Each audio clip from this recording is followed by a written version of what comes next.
बिस्मिल्लाहिर्रहमानिर्रहीम। अस्सलाम वालेकुम नाज़रीन। गिरते झड़ते रूखे भीगे बालों के लिए आज आपको एक बेहतरीन टिप बताने जा रही हूँ, जिसको आपने मेरे बताए हुए तरीके के मुताबिक तैयार करना है और फिर इस्तेमाल करना है। इसके इस्तेमाल से आपके बालों का खुरदरापन भी ख़त्म हो जाएगा, दो मुहापन भी ख़त्म हो जाएगा, आपके बाल सिल्की और शाइनी भी हो जाएंगे। अक्सर ख़वातीन ज़िचकी के बाद परेशान होती हैं। एक तो उनके पेट की स्किन लटक जाती है, दूसरा उनके बाल भी ख़राब हो जाते हैं। तो जिनके बाल ख़राब हो चुके हैं तो इसका लाजमी इस्तेमाल करें। आपको पहले ही इस्तेमाल से काफ़ी अच्छे रिजल्ट्स मिल जाएंगे और आप इसका बार बार भी इस्तेमाल करना चाहेंगे। जिनके बाल कर्ली हैं वो उनके बाल स्ट्रेट हो जाएंगे अगर आप इसका मुसलसल इस्तेमाल करेंगे। ये बिल्कुल नेचुरल रेमेडी है। आपके बालों के लिए कोई भी इसके साइड इफ़ेक्ट्स नहीं होंगे, बल्कि आपके बाल बहुत अच्छे हो जाएंगे।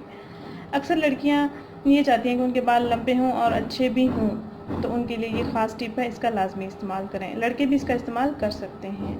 नाज़रीन, इस टिप को तैयार करने के लिए आपने सिर्फ दो चीज़ें लेनी है। एक आपने सादा पानी लेना है और दूसरा आपने सेब का सिरका लेना है। सेब का सिरका आपको किसी भी जनरल स्टोर से अवेलेबल हो जाएगा और किसी भी पंसार की दुकान से भी आपको आसानी से ये मिल जाएगा। ये बहुत सस्ता इलाज है अपने बालों को अच्छा करने का। आपने करना ये है कि आधी प्याली आपने सेब का सिरका लेना है और आधी प्याली आपने पानी लेना है। इन दोनों को आपने मिक्स कर लेना है। इनका मिक्सर तैयार करके आपने अपने बालों में लगाना है नहाने से तकरीबन 1 घंटा पहले। नाज़रीन, ये आधी प्याली मैंने पानी लिया है और आधी प्याली मैंने ये सेब का सिरका लिया है। इन दोनों को मैं ऐड करूँगी।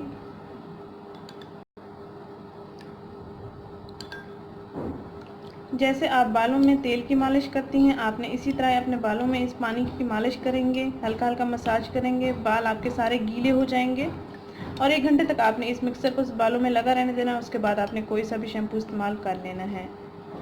इसके इस्तेमाल से आपके बाल काफ़ी अच्छे हो जाएंगे और आपको अच्छे रिजल्ट्स मिलेंगे। नाज़रीन, अगर ये वीडियो आपको पसंद आई है तो इसको लाइक करें, इस चैनल को जरूर सब्सक्राइब करें, इस वीडियो को जरूर शेयर करें। शुक्रिया। अल्लाह हाफिज़।